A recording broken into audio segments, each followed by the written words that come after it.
Hi there, and welcome to This Day in History for March 3rd. March 3rd is the 62nd day of the year in the Gregorian calendar, unless it's a leap year, and then it's the 63rd day of the year. There's 303 days remaining to the end of the year. For the next few days, I thought it would be interesting to look at tosspot words.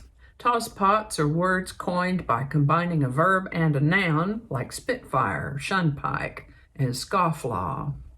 Important to note that in these cases, the noun has to be the object of the verb. So shut-eye is a tosspot word, but shut-in is not. Today's word is catchall. A catchall is a bag or another receptacle for holding odds and ends. It can also be something that covers a wide variety of situations. Earliest documented use is 1838. Now let me take a moment to remind you that links to my research are included in the show notes. Ask you to go ahead and click that like button. Consider subscribing if you haven't already. Be sure and stay to the end for those outtakes, and let me know your thoughts in the comment section. Remember that you can share this video with others by email, message, or social media. And with that, we're going to start in the year 1845, when on March 3rd, Congress overrode a presidential veto for the first time. March 3rd, 1847 is the birthday of Alexander Graham Bell, inventor of the telephone. Hello?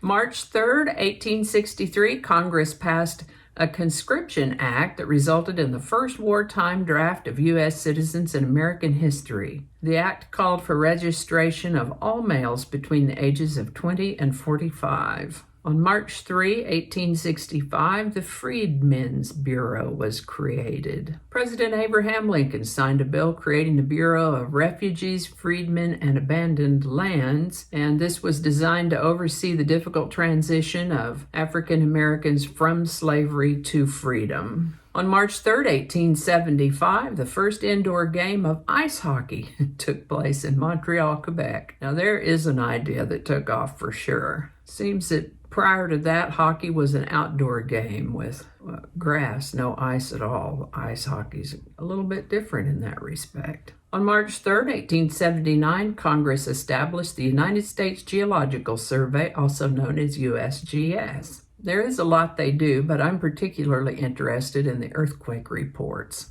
And by the way, if you're as interested in earthquakes as I am, I'd like to let you know that there's an app for iPhone or iPad called QuakeFeed. QuakeFeed monitors earthquakes all over the world, and if you have it installed on your device, you could set it to notify you for various criteria. On March 3, 1887, a woman named Anne Sullivan began teaching a 6-year-old, Helen Keller, who had lost her sight and hearing after a severe illness at the age of 19 months. Helen Keller was considered bright, but she was willful and unruly. Quite a handful. Anne had her work cut out for her, but she was patient and loving, and I guess they kept working together until the end of Anne's days. March 3rd, 1911 is the birthday of American actress Jean Harlow. She was only in the biz making movies for 9 years, but became one of the biggest movie stars in the world. Perhaps the original blonde bombshell. Unfortunately, she died at the age of 26 from complications due to kidney failure. On March 3, 1931, the Star-Spangled Banner became our official anthem of the United States when President Herbert Hoover signed a congressional act making it so. Make it so, number one. Interesting.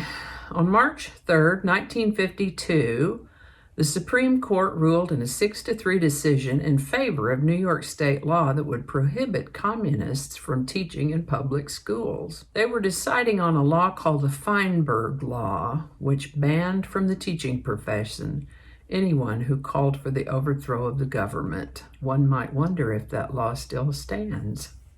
Anyway, I think that's going to do it for us today. Thank you so much for watching. Remember that links to my research are included in the show notes.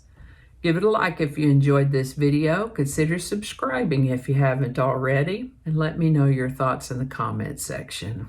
Thanks again, and I'll see you next time.